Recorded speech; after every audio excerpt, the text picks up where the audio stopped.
The footage that's emerged of the Israeli strikes on Iran. Israeli forces have now released footage of them bombing these locations in Tehran. That's on your screens right now.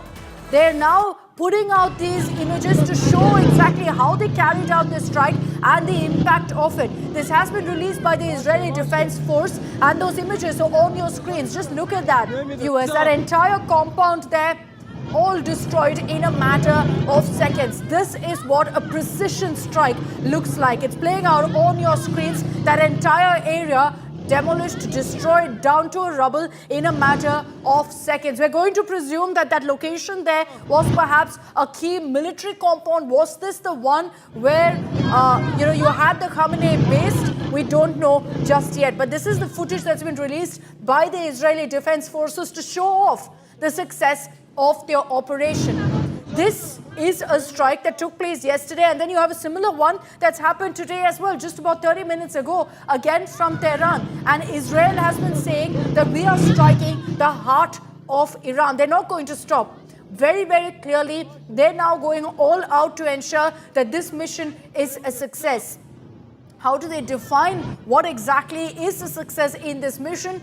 They want the Iranian military, they want any sign or any power of the Iranian regime to be immediately weeded out. That is that's how, in fact, they will define this mission to be a success. That is ultimately the goal of this operation by Israel. And that's very clear in the fact that you didn't see strikes happening just yesterday. Even today in Tehran, even after the news of the supreme leader being assassinated, strikes are continuing even at this point.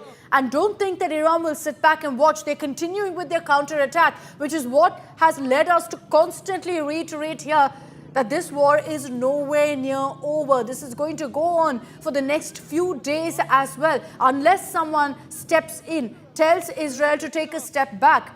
No one's done that just yet, which is why you're seeing these images right now of the massive strikes by Israel in northern Tehran. Mayan Hoffman is joining us from Jerusalem in Israel. Mayan, on our screens is the latest footage released by the IDF showing the success of the operation, of their strike. We know that there's been a fresh attack by Israel on North Tehran. What's the communication that's come in from the IDF on that? Yes, what we're hearing is the IDF is continuing to strike. There are a number of targets. I mean, I think you mentioned it well, that while there are really two goals of this war. One is, of course, regime change, that the Khamenei would be killed and all of these top leaders, round one, round two, round three, all of the successors, until there are no longer leaders in place to be able to rule in Iran. The other side of the operation is focused specifically on dismantling all of the ballistic missile capabilities, the nuclear capabilities, and we're seeing those strategic strikes taking place as well. Prime Minister Netanyahu has said to the nation that we will not stop until we succeed, and success is twofold. So I assume you will continue to see strikes like the ones that are being revealed right now by the defense forces. Mayan, looking at the current situation and as it's playing out, it's very clear that we're nowhere near the end of this conflict. Has there been any attempt essentially by America to kind of step in here to pull Israel back? Because at this rate, with these strikes continuing in the next many hours, they're going all out to destroy all Iranian military establishments. That's very clear. That is very clear. And you have to remember that the United States and Israel have been lock in step this entire time, full coordination from the very beginning.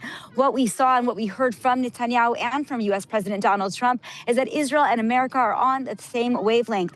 Just yesterday, there was a call in the late afternoon, again, between the Prime Minister and the President. Any attacks that are being carried out by Israel are certainly with the green light or stamp of approval by the United States. And Trump said himself the U.S. would continue to attack as well until the goals are achieved. All right, I'll again put the focus on the footage that's just emerged right now. This is footage that's been released by the IDF as Israel has struck Tehran. We're unsure at this point if this is the exact compound where Khamenei was based. Not just him, of course, many of his generals. We're unsure of exactly what that location is, but the message from Israel is clear, that this was a precision strike that hit the target as intended. And similar such strikes have just taken place once again in North Tehran, where we understand, Mayan, the target this time was a broadcasting complex. So it's going beyond military establishments. It seems Israel's strategy is also to ensure that anyone who's also putting out the narrative on behalf of the Iranian regime is cracked down upon.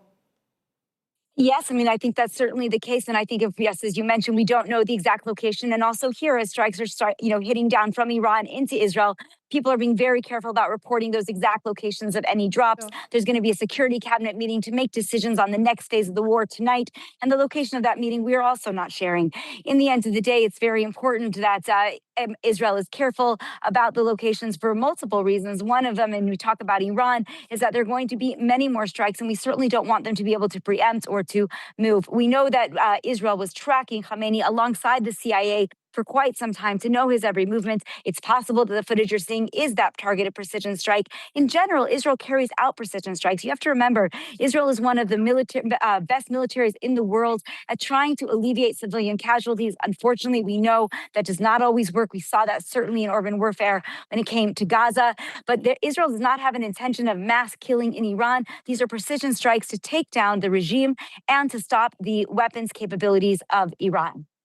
Also, Mayan, keeping in mind the fact that I'll just put the focus on the message that's coming from the Iranian president, Pezeshkian, who said that Tehran views revenge as its legitimate right and duty and will do its utmost to fulfill this duty. And that messaging is very clear that Iran is not going to step back. They're going to continue firing missile after missile in Israel's direction. Keeping that in mind, what's the current situation in Israel, Mayan? So I'll tell you two things. Number one is that, of course, we are all bunkering or hunkering down here. Only things that are open are grocery stores, pharmacies, anything that would really be a necessity. Hospitals, of course, though they have all moved underground. But in general, people are being asked to stay near shelters and stay near home because we expect these rockets, as you said, to come for a long time.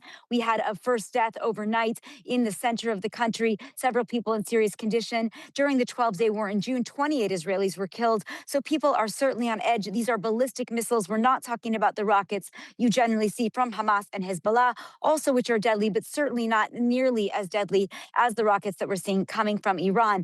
That being said, on the other hand, what we are hearing from military officials and IDF officials here is that Iran is just blasting us with missiles, but doesn't really have the strategy anymore as we take out the key leadership. Remember that rockets don't launch on their own. You need to have somebody pull the trigger, somebody to go there and to say, it's time to launch the rocket and to launch it. And if Israel is able to take out effectively the core leadership in Iran, there might still be some rockets for a number of days. The Iranian threats about the most furious war that we've ever seen are potentially real, but the U.S. and Israel are determined to complete their goals. And Israelis, I will tell you, have a strong amount of resilience. Nobody wants to be in a shelter. On the other hand, we want to eradicate the Iranian regime and the Iranian missile capabilities so that once and for all, we can live in a little bit more peace. Keep in mind, Saudi Arabia called the United States and encouraged Trump to carry out this attack.